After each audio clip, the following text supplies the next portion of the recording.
So, Ishabon and Good in the house, back with another Arsenal news episode. Well, ladies and gentlemen, I've got something really important for you guys. You guys will love it. You guys will enjoy it because, of course, we're going to talk about Yves Bissouma. We're also going to talk about some other important aspect of the game against West Ham. David Moyes has opened up about certain things before the Arsenal game as well. And, of course, we're going to share with you some training images that has actually emerged. So without any further ado, let's just jump into the news that we got here. And if you seek daily Arsenal content, best place to be. Best place to be. Consider subscribing and make sure hitting that bell icon because you get all the notifications whenever we post a video on YouTube. How good is that, man? Crazy. So the first news that I have for you guys is about Yves Bissouma. Well, his agent has confirmed that Arsenal's interest earlier this month, with boss Mikel Arteta keen to pair him up at the Emirates with Thomas Partey. But it looks like Arsenal are going to have a competition because Brendan Rodgers, Leicester are ready to rival Arsenal's interest in the Mali midfielder. Now, Bissouma was a boyhood Arsenal fan as well, meaning a move to North London is appealing for him. You know the whole story with Thomas Partey as well. So, but manager Brendan Rodgers is hoping the potential carrot of Champions League football will give him the edge as the player makes a decision on the next step in his career. So that's what we got to believe in. That is the reason why what we have to fight for as well. So Rodgers wants to link Bissouma with Wilfred Ndidi next season in what would be a power-packed partnership. I agree with it. And Brighton know they face a battle to hang on to Bissouma when they retain their Premier League status or not this season. The 24-year-old has impressed since moving to the Amex from Lille in 2018 and has just 2 seasons left to run on the contract from June. So Bissouma was born in the Ivory Coast, and yes, ladies and gentlemen, but he actually plies his trade with Mali. He opted to play for the nation in which he actually has made his home. He started his career with Real Bamako in Mali before moving to Lille just before he turned 20. Bissouma spent 2 years with the Ligue 1 outfit before Brighton just paid north of 15 million to sign him. So of course, I'm sure he's gonna cost any team from now at least more than double than that. Let's see if that's the right price or not. Moving on. So talking about the game tonight, today evening, Granit Xhaka on Instagram has actually posted an image alongside Gabriel Magalhaes with the caption "My G, Switzerland, Brazil."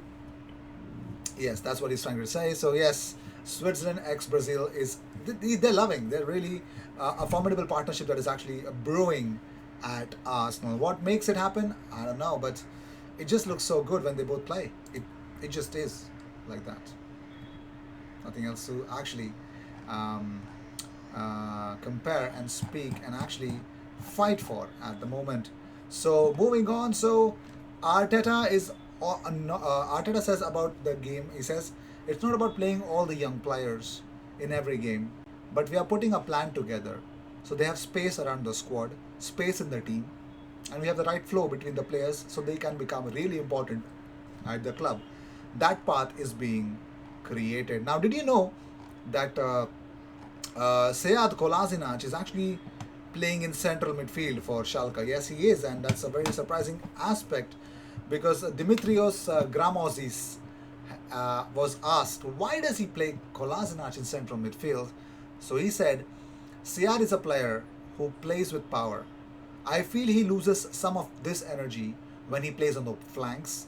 Against Mainz, his influence in midfield was greater, especially since we had to fight for many second balls. I don't know if that's going to continue like that or not because that's the only issue with Sead Kolasinac, the consistency and to put in that kind of performance every single time. I just don't know if that's going to be the real deal or not. But let's see. I just have high hopes that it is. So moving on. So talking about different stuff, David Moyes has opened up about Arteta before the game against Arsenal. Well, it's going to be really crazy. But yes, it is actually, of course, not downplaying the fact that Arsenal could be a very worthy opponents. Very well. So David Moyes said, I think Arsenal were going to take a little bit of time to develop. I don't think that was something he could do overnight and change, but I think they're starting to look as if they're going in the right direction. The one thing you have to say, about Mikel is they won the FA Cup and Community Shield. So what a great start for any young manager to already have 2 trophies under his belt. So he's had a great start in his early managerial career, and I have no doubt he'll go on and on. That's the thing you would want to hear. That's the thing I want to hear about my manager, of course. So moving on, so Arsenal training today, ladies and gentlemen, you could see Pablo Mari actually plying his trade, of course, in the training. Something tells me that he actually might get a game time tonight. Let's see. There's Bernd Leno, the one, the only, Callum Chambers, Mikel Arteta alongside Callum Chambers and Emil Smith Rowe watching. Martin Odegaard. That's with alongside, I guess, Miguel Molina behind. Moving on, so we got Pierre-Emerick Aubameyang, Willian, and Martin Odegaard training. So Willian is fine, I guess. And there you go, Saka, Miguel Molina alongside Thomas Partey. Of course, that's the thing that you want to see. Kieran Tierney, Thomas Partey, Alex Lacazette. Well, here's another funny story. Well, Arsenal have released their injury list at the moment. Yes, ladies and gentlemen, the injury news is on, and it's on like Donkey Kong because there are 2 major updates. One is of Bukayo Saka. Well, of course, you got to understand that. So Bukayo Saka, it is pretty much simple. They say it's going to be a right hamstring. As a precaution, Bukayo was left out of the squad to play Olympiacos on Thursday.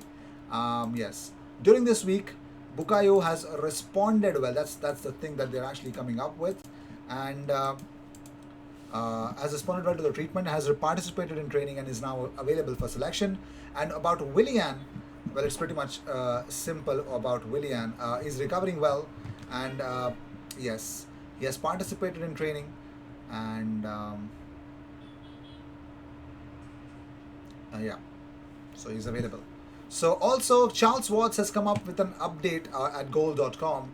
So the stats for Arsenal's 4 main centre backs, you can actually see this season. Holding strong across the board. You could see Rob Holding games played 27. Games started, you could see the different games started as well. The minutes that they've played is unreal. Goals conceded 21. Rob Holding has conceded the least. We can't consider Mari here compared to the others because of the minutes and the matches played. They're different. Clean sheets 10 for Rob Holding, and aerial duels 1. Look at that numbers. Look at that crazy numbers from Rob Holding. Aerials attempted and 65-1. David Luiz looks a lot clinical there. Tackles, you could see, look at that awesome, and look at those number of tackles, man. Interceptions, yes, Gabriel Magalhaes is an interception king. And of course, you could see blocks made, errors leading to shots or goals, 0 for Rob Holding, 3 for David Luiz, 1 for Gabriel Magalhaes, and 1 for Pablo Mari. Per 90, also the stats are present over here. So aerials and aerials 1. So yes, people who don't believe Rob Holding is a very good defender need to answer this question. It's a slap on their face. Also, you could see the partnership. Yes, some stats on the centre back pairings that Charles Watts has provided us. Thank you so much, Charles, for the passion that you show for Arsenal. It's really beautiful, sublime. He says that some centre back pairings. Number 1 is about Luiz and Gabriel. They have started 11 games in 2021. One or both didn't start. You could see 33, 6 wins, 16 wins when one or both of them have not been starting. 7 draws, 1 draws. You can see the losses. So the amount that Luiz and Gabriel are doing it's unreal number of stats. The goals for have been 18. Average goals for, goals against has been 14. So that's not a good number. But the win percentage is higher when they start. So also you could see Holding and Mari start. When that happens, or when one or both don't start, Holding and Mari, when they started 4 games, they've never lost.